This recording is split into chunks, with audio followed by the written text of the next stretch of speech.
11, Trev's Hockey Show. I'm the Trev. You know that. If you're tuning in, if you're watching, it's too sweet. Anyway, I was hoping to do this video tomorrow because when I heard the news, it was just another one of those leaks.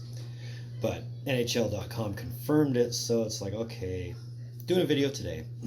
It feels like not too long ago, I did one where I was talking about Minnesota firing a GM. Well, today they fixed that and hired a GM. Let's talk about it. So as reported by our good buddy Michael Russo over at The Athletic, the Minnesota Wild have named their fourth general manager in club history, hiring Bill Guerin. You remember Bill Guerin, used to play for Boston, used to play for Edmonton, played for, who else did he play for? New Jersey, Pittsburgh, New York.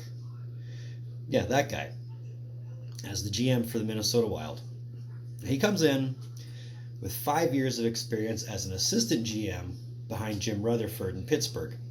And during that 5 years, he was with the team when they won their back-to-back cups. So he comes in with a degree or a pedigree of winning on top of the 2 cups he won as a player, one in Jersey, one in Pittsburgh.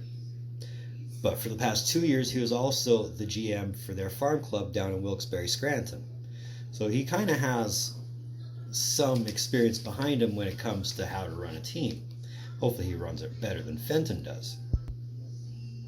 And as I had already said, it feels like it was just not even a month ago. Actually, I think it was like about 3 weeks ago where they let Fenton go, brought Guerin in, and I haven't heard if they're going to keep Tom Kurvers on as assistant general manager. I would hope they do.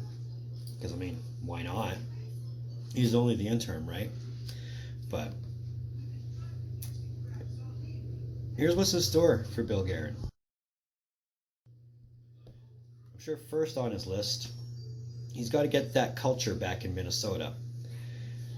The biggest thing that was said when Fenton was let go was he wasn't fitting the culture. He wasn't fitting the dynamic. So hopefully Guerin can fit in with Minnesota.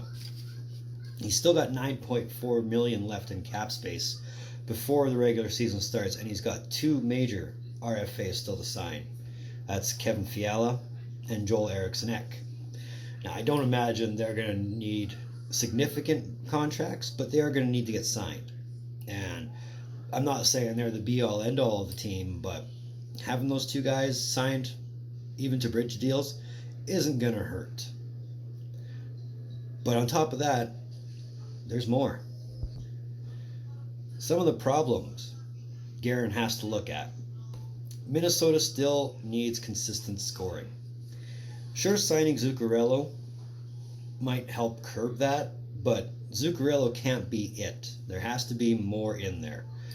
And for a team that finished, I think they finished 31st in goals scored last season, that's not a good number for a team that's a perennial playoff contender, minus last year. But that's that. Jason Zucker. A lot of people are saying when, not if, he gets traded. Does Bill Guerin still want to be on that bandwagon of trading Jason Zucker? I mean, he contributes well to the team. So, unless you're getting prospects or picks out of it, is there a point in trading Zucker? I don't know. I mean, it's not my decision in Minnesota to make that. So, how do you integrate younger prospects without going into a full rebuild? Now, they've already said in Minnesota they don't want to do a rebuild.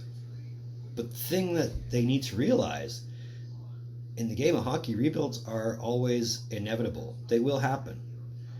So, how do you curve around that with all your young guys coming in? Unless you're going to make a splash in free agency or a great big trade, which is going to bring in the superstar now, as opposed to a superstar you can develop over time.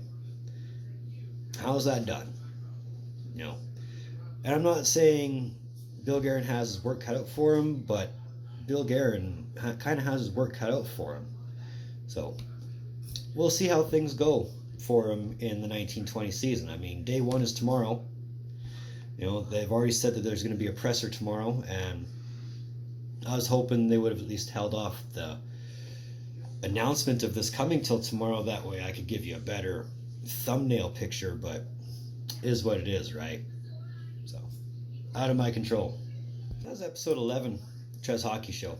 Short, sweet, yeah, I know, but hey, it's a nice little follow-up to the Paul Fenton drama. And now, thankfully, we can probably put that behind us until somebody decides to hire him on a different team. You never know, things like that can happen. But if you like this video, give it a thumbs up. If you want to, there's a subscribe button in one of these corners. I'm just going to keep pointing at both these corners, so I know one's wrong, one's right. Hit that thing, and stay up to date with all the hockey content I'm putting out. If you really want to, you can find Trev's Trade page on Facebook at Trev's Trade page. You can also find the parent channel, Trev TV, on Facebook at Trev's TV. And you can find Trev TV on Instagram at Rockstar Trev TV. And aside from helping this channel get to the 50 sub mark, you can help my other two channels get into the 50 sub mark. Here's what you're looking for.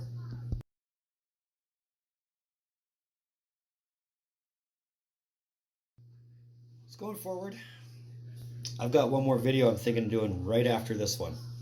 And it comes off an idea I've had for about a week or so, where I start talking about every team's retired numbers.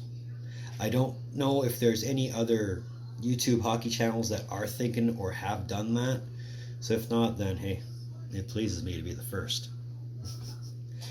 So that's probably where I'm going with that. I'm still working on the hockey history video.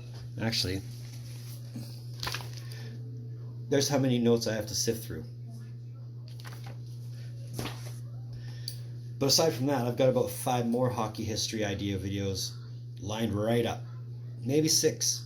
Because I know there's a whole bunch of ideas that I have written down, and so many that I have notes already to read through, to print out, and to figure out how I'm going to present it all. So there's a lot of that in the pipe. So having said all that, in the meantime, and in between time, be on the lookout for more videos from the Trev. Later.